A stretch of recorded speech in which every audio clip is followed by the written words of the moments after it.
Hello there, so this week we have another strawberry themed animation. Yes, I have strawberries on the brain. I'm not going to apologise, strawberries are great. So for this animation I wanted to play with the word strawberry. I've got a red straw here and I wanted to bring that in and turn the red straw into a strawberry. Pretty simple. Now how I wanted to do this was by bringing in both my hands and pushing the straw inwards on itself. So the straw was going to get shorter until it became a strawberry. I think with animation, it's often good to think about the different devices you can use to change something into something else. So you can like squeeze something, push something, hit something, squash something, cut something.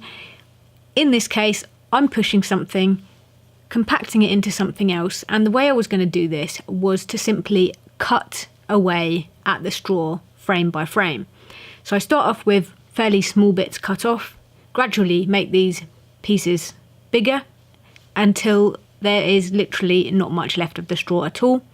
And when the straw is at its really short point in the middle, I switch it out for the strawberry. And then my hands will come away and it will appear as if that straw has popped into a strawberry.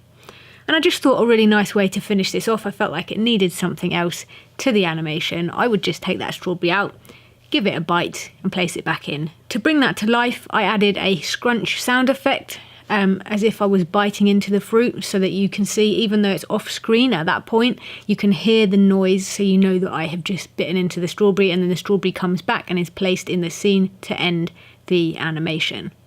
If you're new here, I'm Tortor and I'm a stop motion animator, and every week I post a video showing you how I've animated something in stop motion animation. I've also recently started putting classes on Skillshare, which is a platform where you can share knowledge that you have. If you are interested in stop motion, you can gain greater insight into my process over there. There's a link in the description box, which will give you 2 months free access to Skillshare, not just my classes, but the entire platform.